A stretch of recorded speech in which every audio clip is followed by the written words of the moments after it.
Hari Om, Bhagavad Gita, Chapter 6, Verse 42, Dhyana Yoga, Meditation. In the last verse, Bhagwan Krishna said, the yogi is striving to attain perfection.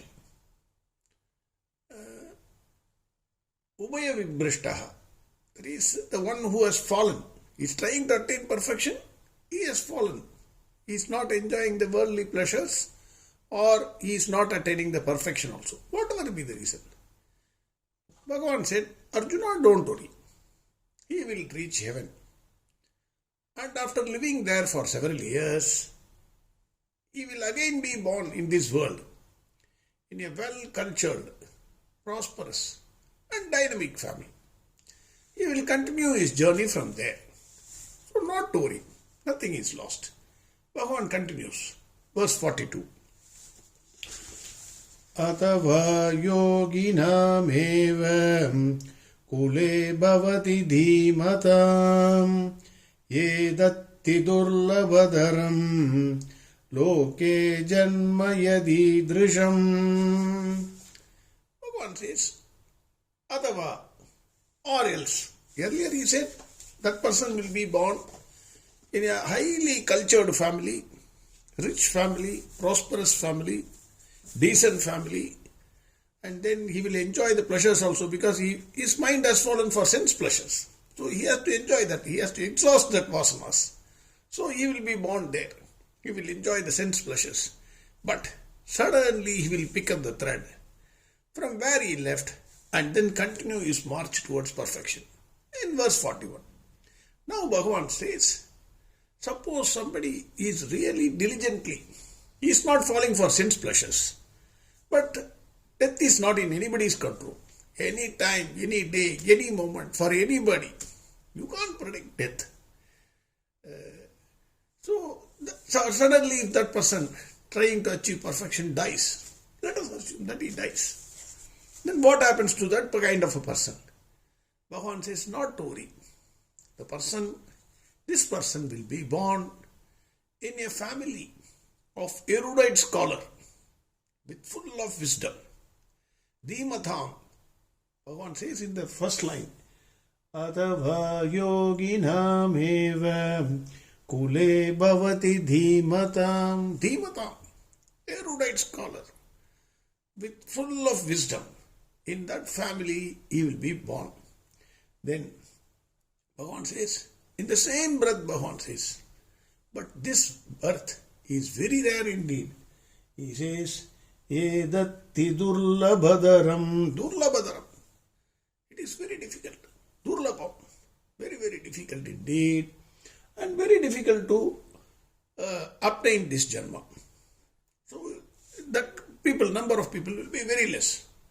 In effect, what Bhagwan Krishna is saying in verse 41 and 42 is that whether a person who strives to attain perfection, whoever it is, if he falls for sense pleasures of this world, or he is not falling for sense pleasures, but for due to some reason he dies, maybe disease or something, whatever it is, accident, whatever, you can say anything.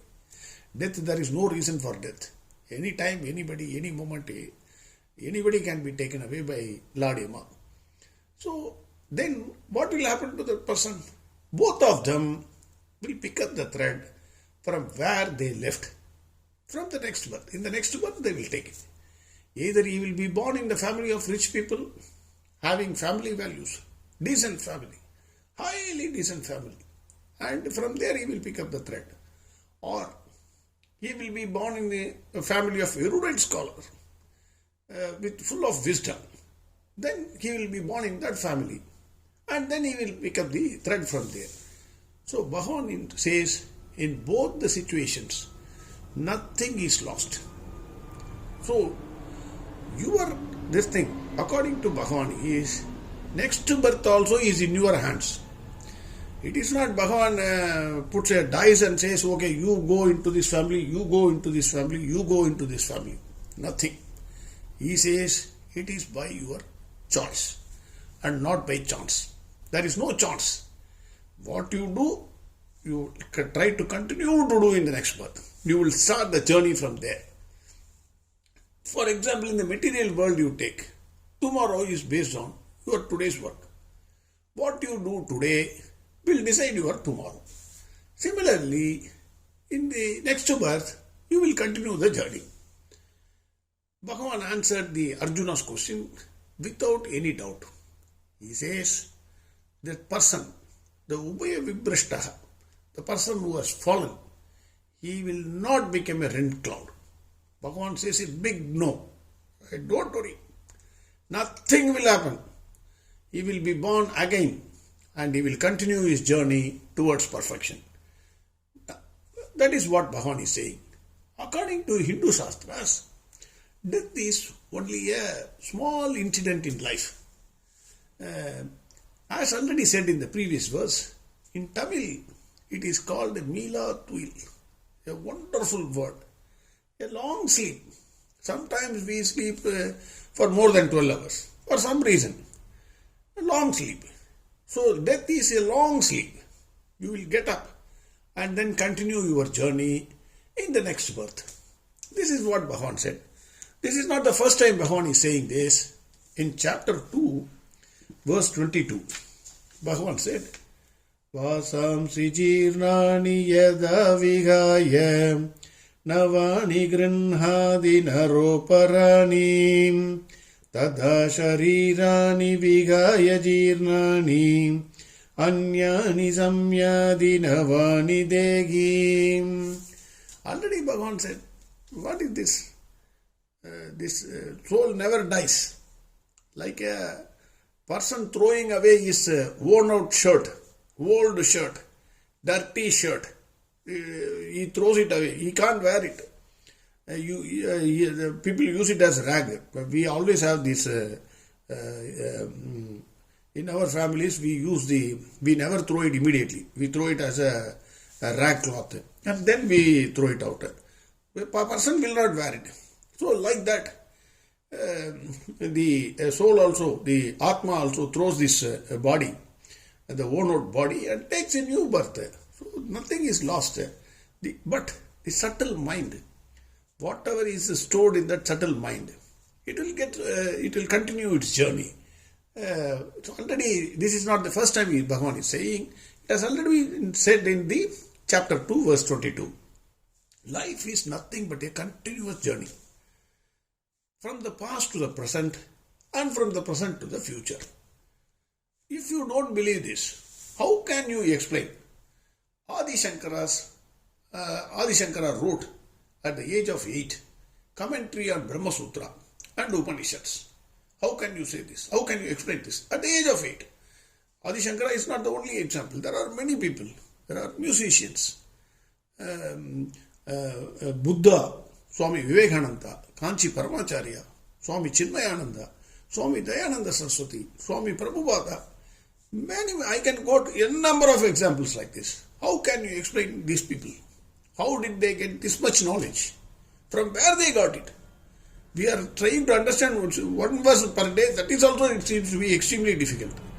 Whereas they have immediately started and pages after pages, their wisdom, their knowledge, their perfection. How can they attain that perfection in a single Janma? Not possible. From the earlier Janma, they have continued their journey and attained perfection. So Bhagavan says, but in the same breath, Bhagavan also says, this birth is very rare indeed. In this verse, Bhagavan said, this person will be that person marching towards perfection. He will be born in the family of a erudite scholar with wisdom. That birth is very rare indeed. It is indeed very rare. Can you show me erudite scholar with wisdom nowadays? It is very difficult. You have to search for that person. You may not know. That person may be living among yourself also. We do not know who is that person. But he will be a rare person. The family will be a rare family, naturally. Similarly, the person striving to achieve perfection is also very rare. So Bhagavan clearly says, this is very rare, negligible in number. But having said that, the assurance given by Bhagavan is an indication to all of us. it should never stop us from striving to achieve perfection. The moment you enter the spiritual path, the moment you start meditation, nothing is lost. This is assurance given by Bhagwan Krishna. This assurance is given not only for those like people like Arjuna who have gone well ahead of us. You start somewhere, we have to start. Today you start. This journey will continue. In the next Janma, who is bothered about it? Let us not bother about it. It is in the hands of Bhagwan Krishna. He is assuring nothing is lost. You will continue this in the next Janma also. So, Bhagavan says in verse 42, some others, they will continue their journey by taking birth in the family of an erudite scholar with wisdom, but this birth is very rare indeed. This is what Bhagwan Krishna says. Again verse 42. Atava yoginam kule bhavati dhimatam ye datti durlabhadaram loke janma yadi drisham. Next verse we will see tomorrow. Hari Om Sarvam Krishnarpanastu.